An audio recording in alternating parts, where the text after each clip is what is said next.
I found it really painful to have my children be really mad at me. That makes consistent messaging and discipline super hard. And a mistake I feel I made was being too transparent about what it was feeling like for me to be in a given moment. I think I said, I don't know to my kids, maybe more than a kid of a given age can handle. Like actually, maybe what they wanted was for me to know or to pretend like I knew, and for them to have a nice, clear boundary with nice, clear consequences if they broke it.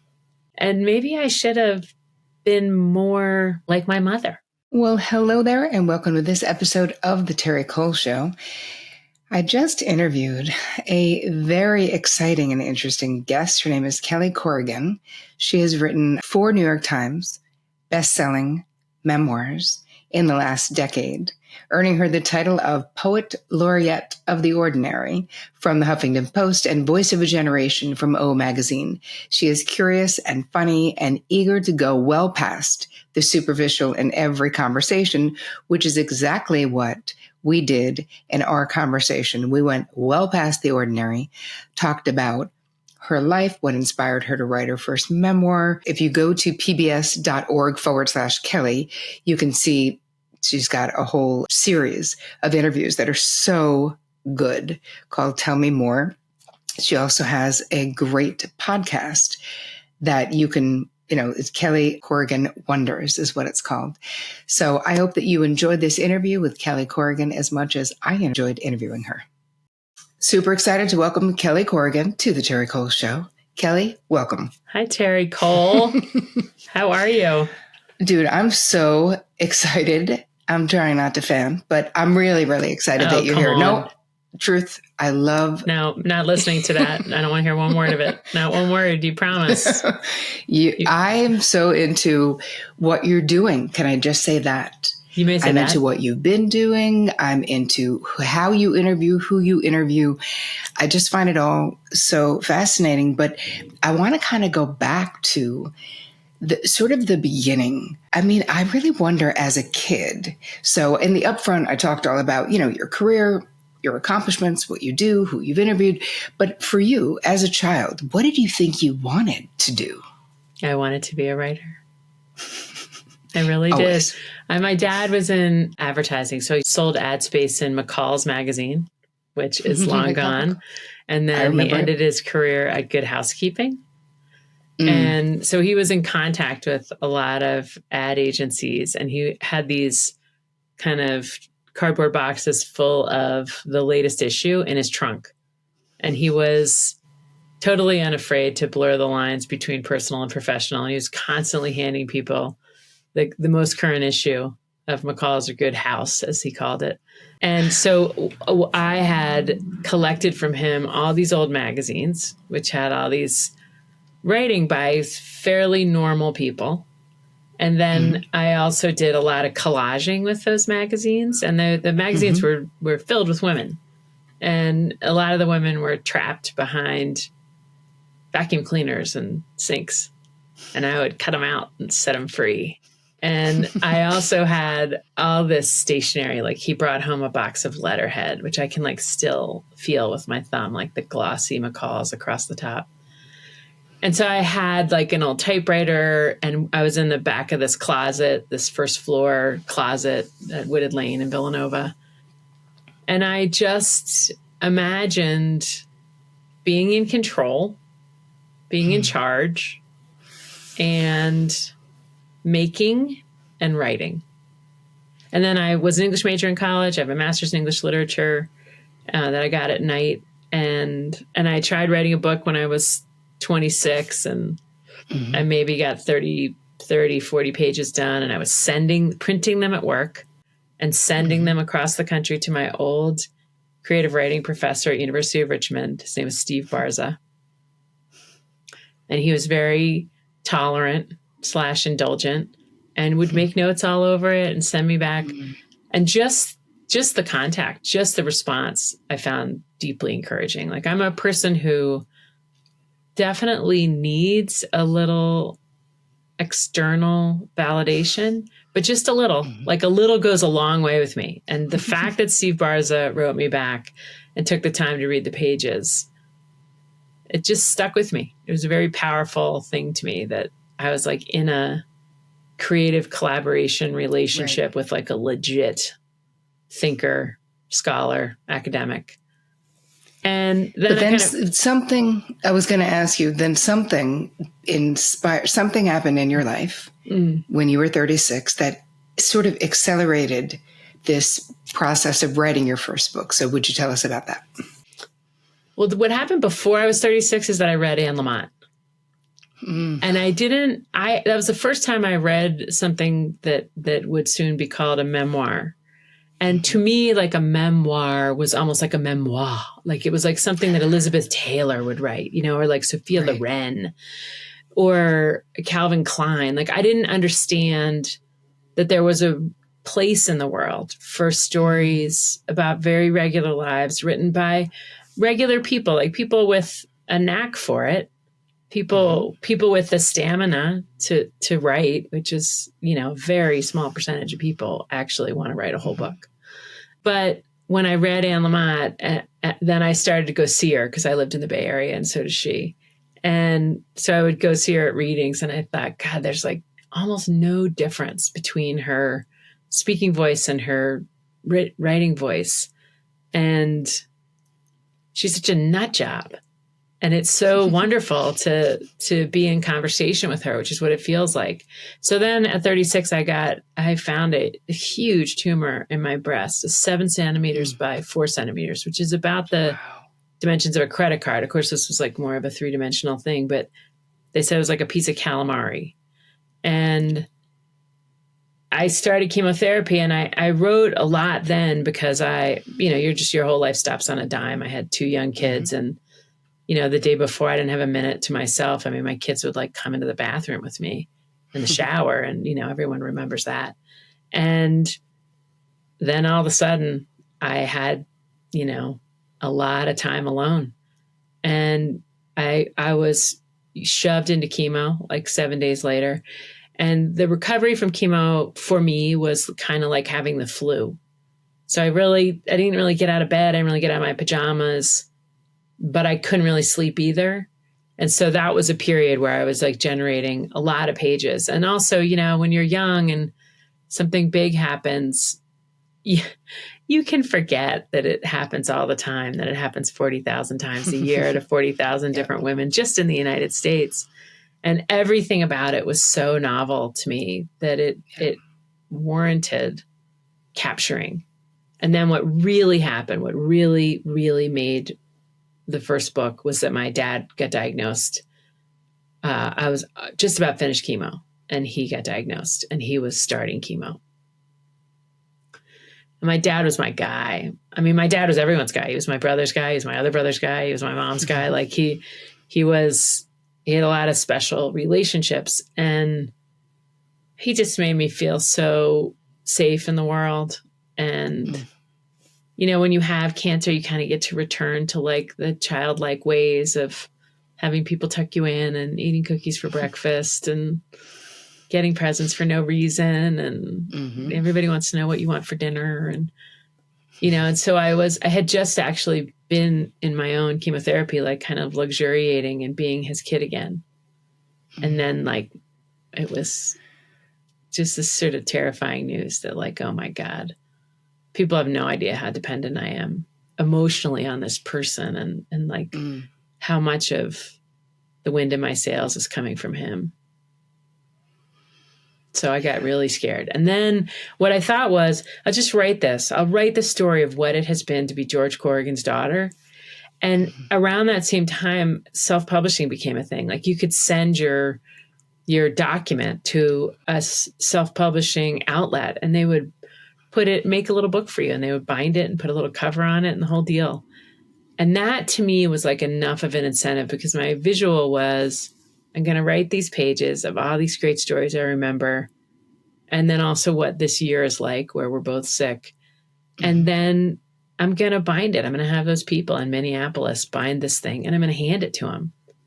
And that visual of that moment was very motivating for me. If I didn't, it's so dumb, but if I hadn't have had a way to bind it and make it look like a book, like he didn't care. I mean, he didn't care about public accolades or public achievement. Like he just would have gotten such a bang out of this. So I did that. I did exactly as I said, and I handed it to him and he went upstairs. It was only like 90 pages or something.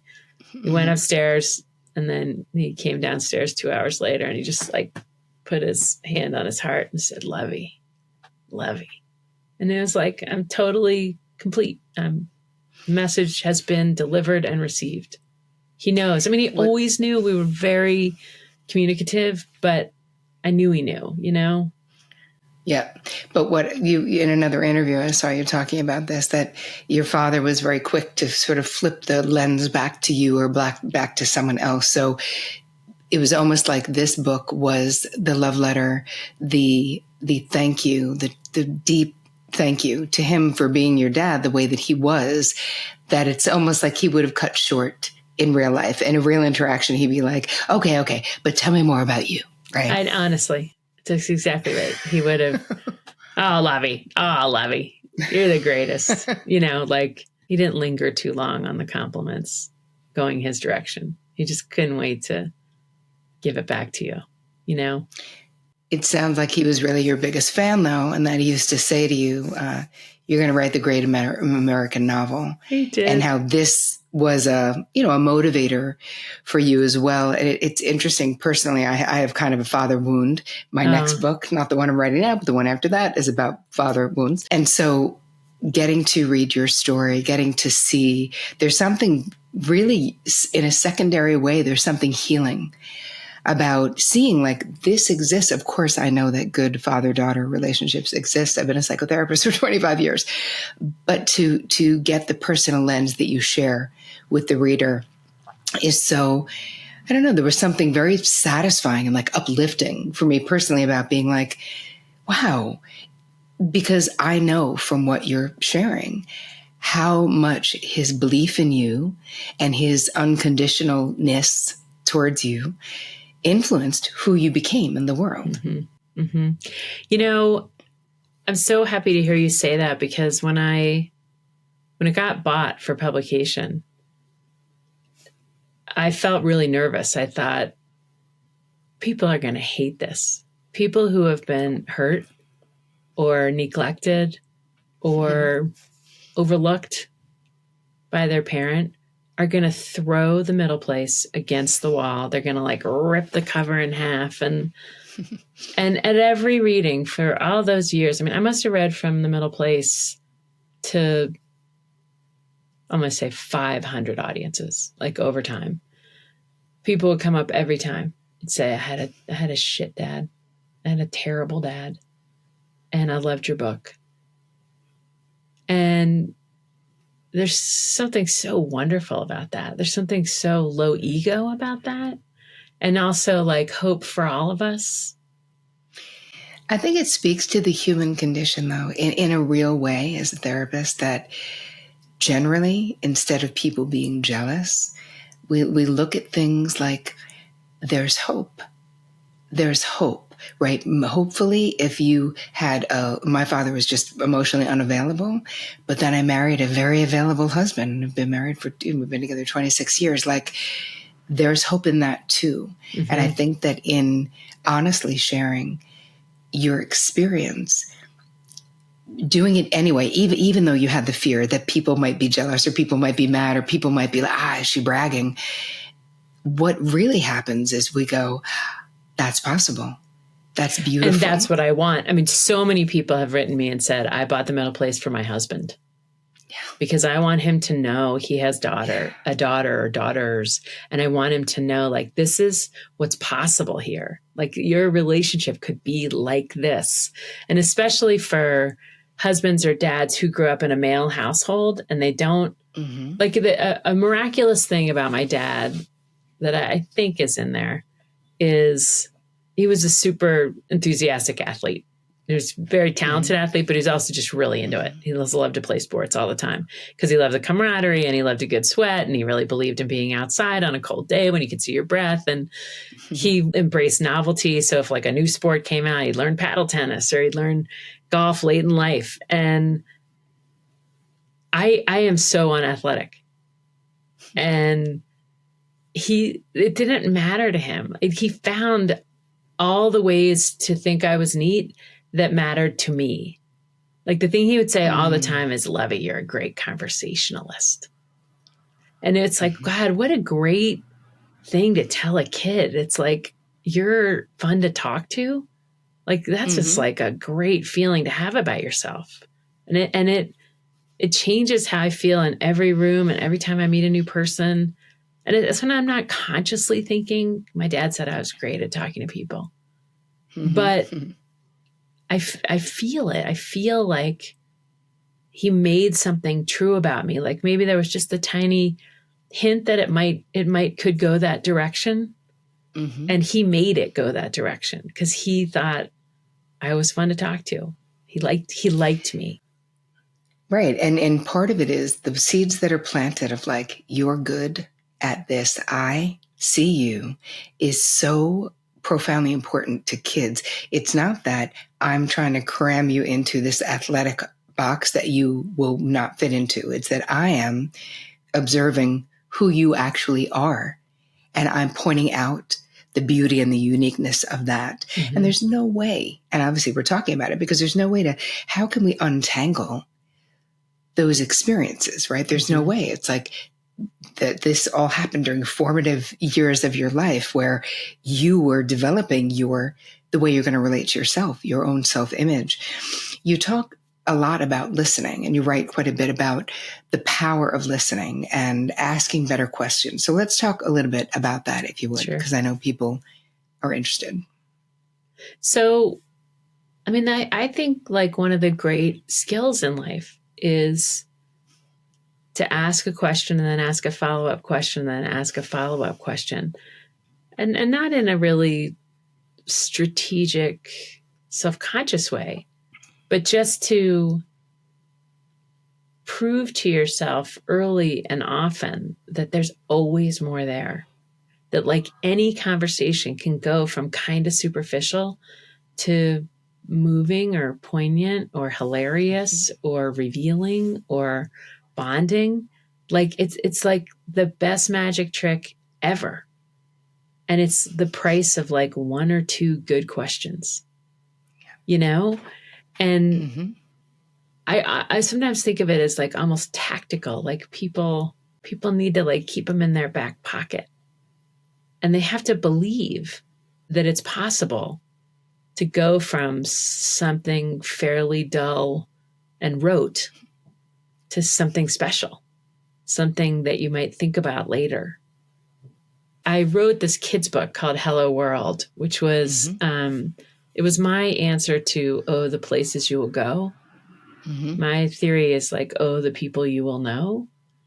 And the way you'll know them is you'll become like the world's best question asker. And there's questions like, who do you miss? That like people are so happy to answer that question. Everybody wants to talk about their person that's not there. And, you know, I'm 56 now, but even 20 years ago, I would have wanted to answer that question because I lived far away from people. I would want to tell people about Tracy Tuttle, my college roommate, who I never lived in the same town with again, who I miss.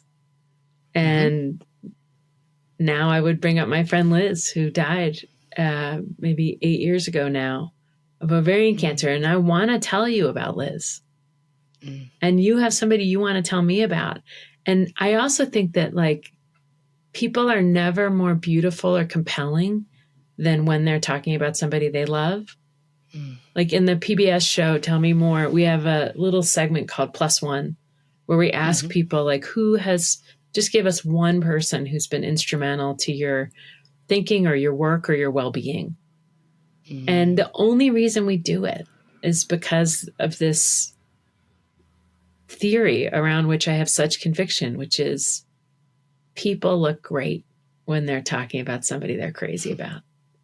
They smile more, their whole face changes, their body language changes, their voice changes, and it's really fun to watch. It's like the rehearsal dinner effect or something, like when you just sitting there watching the toasts happen, and it's just a joy for all of us to observe, somebody acknowledging love and the funny like details of a relationship. Yeah. The way that you do it on the show, it opens this door for people to drop into their authenticity. By the time you ask people this, though, on your show, they're already way dropped in. But I see this as, it's like you said, it's like a strategy. Yeah. That if you're talking to people, and it doesn't even have to be that you're an interviewer, it could literally just be this unique question, because what we see happening, you guys tune into the show, you will love it if you haven't seen it. We'll put all the info in the show notes, is how the moment you ask the question, I was just, watching the one with Jewel, what she was talking, like every single person's. Oh my God, how great was Jewel? Oh my God, I was like. If anyone listening wants to watch one of the episodes, just Google Kelly Corrigan Jewel. It'll come right up, or you go to pbs.org/Kelly. That Jewel episode really blew me away. Everyone on set was so quiet. There were 13 people on set, and we were way over time, and she didn't stop, and we didn't stop. And they always stop me because it's expensive to go over. And everyone, even the people that were worrying about the money, were just like, keep it rolling. It was so powerful. I also loved the Neil Brennan, I have to say, too. Oh, I love Neil Brennan. He's Chappelle's partner. Yeah. If you know Dave Chappelle or Chappelle Show, he's the comedian that did that whole project with him. And God, he's been through the ringer. I mean, he's had treatment-resistant depression for decades, 40 years. Just brutal. But so amazing, though, the way that it's funny. I was going to ask you, and I am going to ask you. I was like ripping off all your techniques. I was like, I'm going to ask her about her own plus one. So tell us about your plus one. Oh, I have so many. I'm thinking about my mom today because when I was young, I was, trying to keep as much distance as possible because I was mortified that she didn't care more about what other people thought. So like she wore this same pair of pants like a lot. Black elastic waistband pants. She wore her turtlenecks inside out because the seam bugged her. She chewed gum, like she chewed and she kind of cracked it. She would floss her teeth with like the corner of a matchbook. And she just wasn't, she'd give me like $20 for a prom dress, and I wasn't allowed to have a curling iron or a blow dryer in high school. I have naturally curly hair. Like if I were in the 1700s, I would have been like an old maid who died on the side of the road alone. Like I just really need a blow dryer. That's all I'm saying. And so it all just drove me bananas. But now, like and for a long time now for 10, 15, 20 years now, I've thought, God, you were so free. You weren't trying to like be the cool mom. You weren't trying to fit into some stupid suburban social structure. You weren't oppressed in any way. Like if she didn't want to go to a cocktail party that my dad wanted to go to, he just went. And she's like, oh, you have a good time, George. Like, I'm going to have a party for one. Like, I mean, I just think that is so healthy, actually.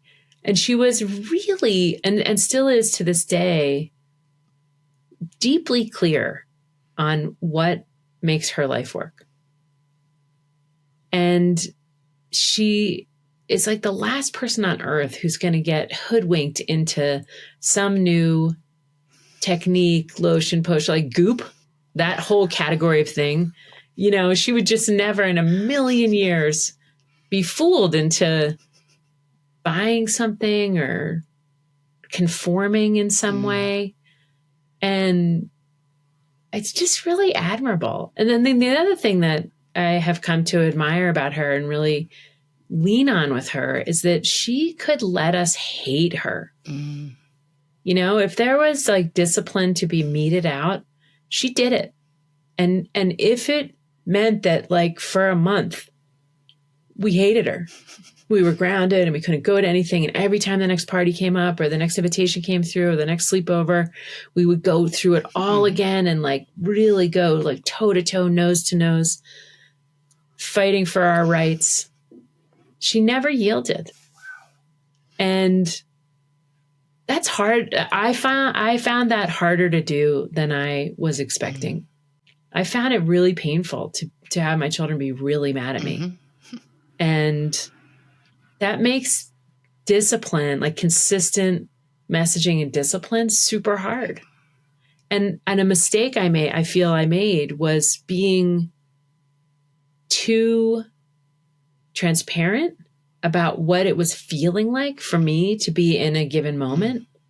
So like, I think I said, I don't know to my kids, maybe more than a kid of a given age can handle. Like actually maybe what they wanted was for me to know or to pretend like I knew and to hold the line and for them to have a nice, clear boundary with nice, clear consequences if they broke it. Instead of me saying, I don't know, like I drank when I was in high school and, I told lies. Like, I know you're going to lie to me. Like people do that. Like I am not naive. And maybe I should have been more like my mother, like a little more stoic and like, I don't really care if you hate me and I don't care if all your friends think I'm nuts. Right. Like, and I don't care that 55 kids are going to that party. Like, I don't want you to go. I don't feel good about it. It makes me nervous. I don't think it's safe. But I couldn't do it, actually. I confess. It's hard, though. It is hard. And I think that there is something to be looked at. There's a strength, but it also sounds like it was just your mother's character. It really is. I mean, she's extremely solid. She's also like the go-to person in a crisis. Which is so important too, because there's so much security in knowing that in a crisis, at least one parent is not going to lose their mind. Or be too emotional. Like that's like another way that we're really different. So if my kid is in pain, some kind of emotional pain, like I might cry. Like if they're crying, like it might make me cry or it might make me like want to cry. And then I'm kind of holding back tears. Like, I don't think that's what they need or want. And she was unemotional. It wasn't like she was like, come here, give me a hug. Let me rub your back. It was like, tell me more. And what happened? Like I had panic attacks and I came home and told her, I was like, I think I might be like losing my mind. Like I seriously don't know what happened. I was in the middle of this meeting. I felt like there was a hat on my head. There wasn't a hat on my head. I thought about like going and calling an ambulance. Like, I don't know what, like if my face was beet red, I don't know if I was like pitting out, like, I don't know, but like, I don't want to go back to California and I don't know what's happening, but I might be having like some kind of nervous breakdown. And she was like, okay, and what time is that? Did you have coffee? Okay. And were you hydrated? Let me, hang on a second. I'm going to go get your father's wallet. Look, he has this card. This is his insurance card. I'm going to give them a call. Hold on a sec. Just stay right here in case I have any question. Hi, this is Mary Corrigan. My daughter is having some trouble. And I was wondering, do you have a psychiatrist or a psychologist in the Villanova area that we could see in the next 24 to 48 hours? Like that. And I'm just watching her like, oh my God. She doesn't seem afraid.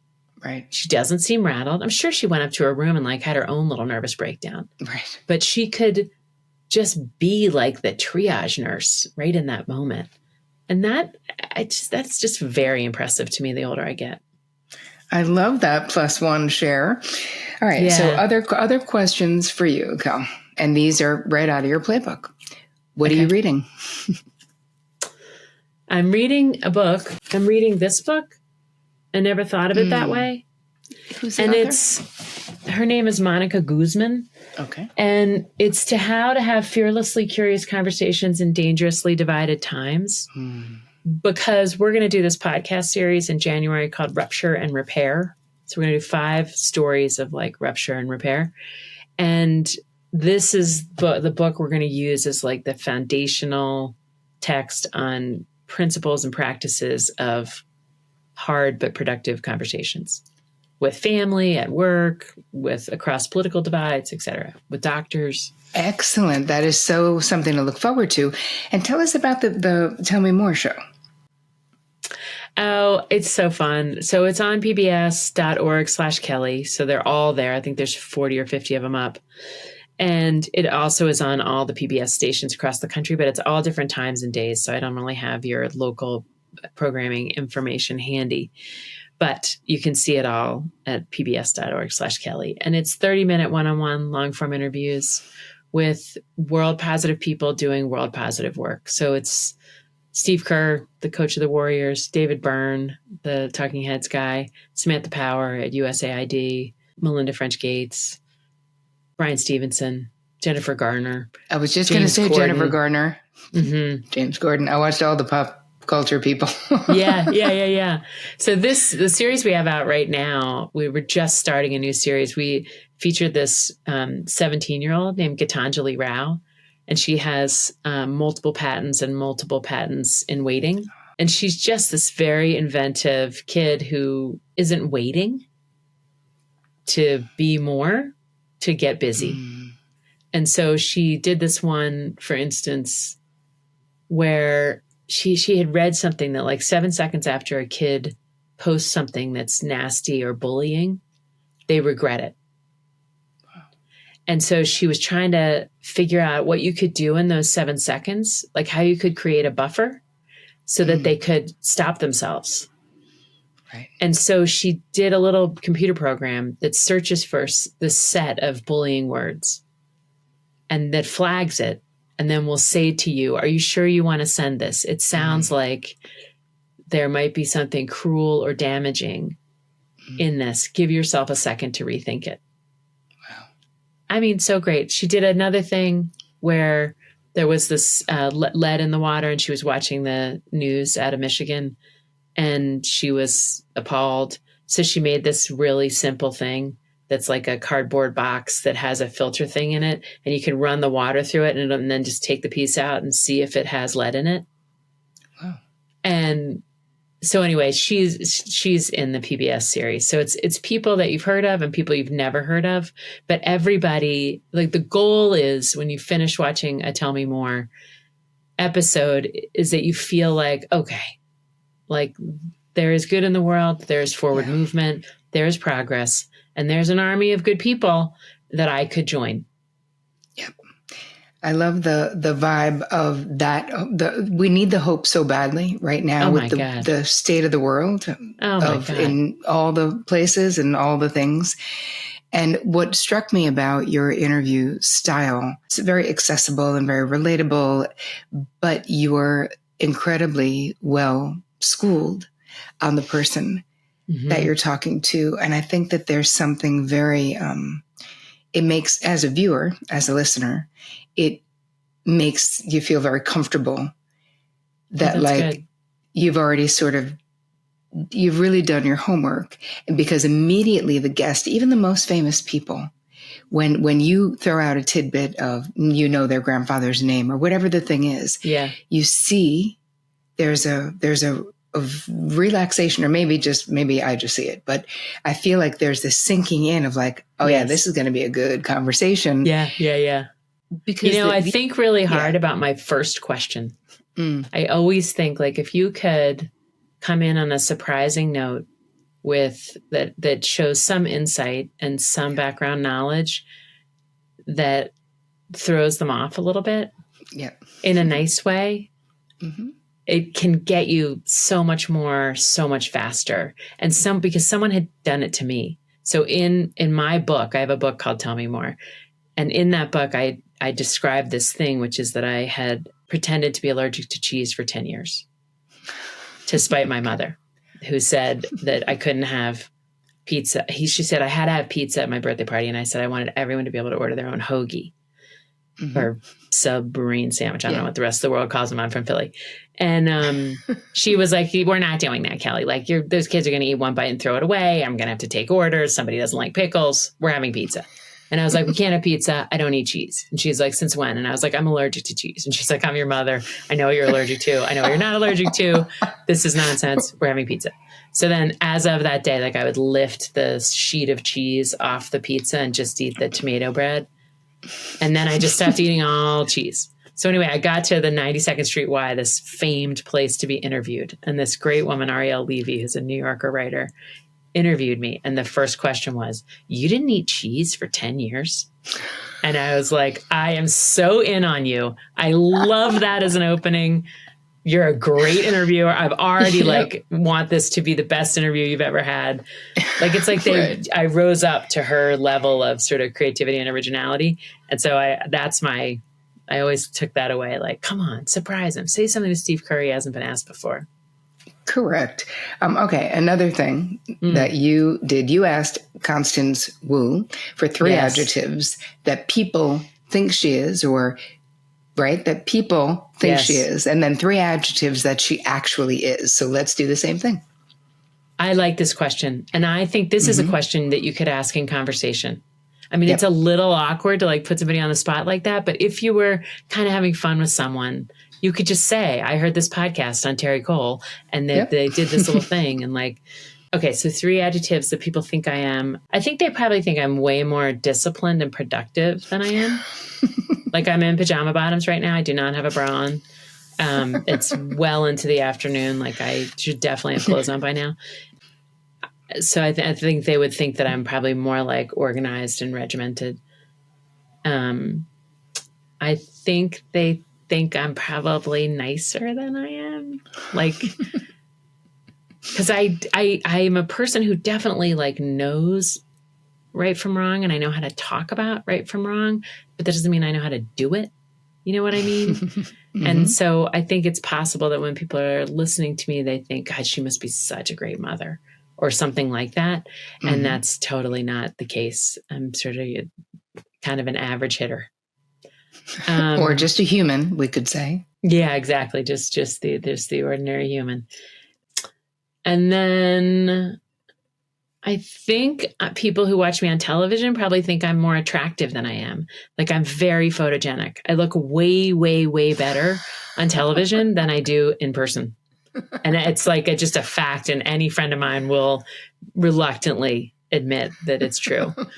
What I really am is super curious, hyper curious, like curious about so many things, from like, if a statistic is really true that you hear on the news, to if I could paint a painting that looks like the painting that was at the airport this weekend, to how my friend Tammy's dad's doing today. You know, like I could be receiving information like all day long. I like that. I'm kind of erratic. Like I work in spurts. So I could have like a big productive spurt, and then I could just totally crash out and like do a puzzle for 2 hours in the middle of the day, like an old lady with no projects or colleagues or deadlines. And I feel kind of peaceful these days, if you can believe that. I mean, just about like, it's okay. Like, everything's okay. And I like a lot of things, I'll think I really want this. And then like the next thought is, but that's okay if I don't get it. You know, like I have this great podcast idea for like a new podcast, and I've been pitching it and talking to people. And when I'm talking about it, I'm really into it. But then like a minute later, I'm like, oh, well, like if we don't get to do it, we don't get to do it. Like, I don't care. It doesn't matter. There's a lot of people here trying to get a lot of stuff done. You're like, it's cool if it happens. Yay. Yeah. But if not, it was a great idea. Yeah. And I'm going to have another idea. Like, I'm going to get attached to a new thing. Like that's what is clear to me now after all these projects. Yep. All right. I have a last question for you. Yeah. Although I could keep going, but I have a last question. Personally, what has been your most challenging boundary struggle, and how have you overcome it, if you have overcome it? Well, I mean, I have, I write nonfiction about family life. And so all the people on those pages are real people. Mm-hmm. And I think that it's more complicated now than it was initially. Like when I first did The Middle Place, which was the first book, it was all kind of a lark. Like, it was like, maybe it's like not even going to get published or no one's going to read it or, and then it just sat on the bestseller list for 6 months. And everyone we knew read it. Everyone my whole family knows read it. Yep. But my kids were little. And then as I've gotten older, I think the most important things I know are related to some hard things I've lived. And those things are not really mine to tell. And so I have had to think hard about how to keep writing and keep having something to offer that is, totally okay with whoever might turn up as a character in any one of those given stories. Yeah. And I think for now, I'm kind of a little bit shut down, honestly, because my kids are 20 and 22. Like, they don't want me to write about them. Because their friends might read it. Like, I'll never forget the first time one of George's friends, my oldest, walked through the back door of our house. This kid, Emily Yu, who used to call me K-Core, because I was like J-Lo, K-Core, whatever. And she was like, K-Core, guess what I read? I'm like, what? And she's like, The Middle Place. And I was like, oh, uh-oh. Like, this is not... Like, I tell the story of losing my virginity in The Middle Place. And Emily Yu and my daughter were 14 years old at the time she walked through the back door announcing that she had just finished the book. So that boundary changes a lot as you get older and as your family gets older. Yeah. Yeah. I can see, especially the 20 and 22, that age is very much like, no, thanks. Like, I'm doing my own thing. I got my own life, and I don't want to be a character in your book, but you're like, but it's a memoir. So you're not a character. You're actually yourself. Right. But also it's such a time of change and development. Like, I've heard said that this time is like as developmentally rich as like 0 to 3. So I can't even say who they are. Like, by the time, if I wrote something about Georgia Eau Claire right now today, it wouldn't get published for a year. A year from now? Like, it's going to probably be so inaccurate or incomplete or like kind of skewed the wrong direction. Like, so I can't even pin them down right now. I wouldn't even be able to give you adjectives for them right now. Right. And it's not fair to put words against them. They should just be able to evolve freely. And live their lives. So tell people where they can follow you. The best place to find you, to follow you, if they want more of K-Core. Where can they get it? K-Core. K-Core coming in hot. So the most consistent way to be in relationship with me is through the podcast. It's called Kelly Corrigan Wonders. And we publish a long interview every Tuesday. Every Friday, I publish a short solo episode called For the Good of the Order, which we call Go To. And it's like 5-10 minutes on something I learned that week that I want to share. And then every Sunday I read a eulogy or an anniversary toast or a college essay or a graduation speech that a listener has submitted.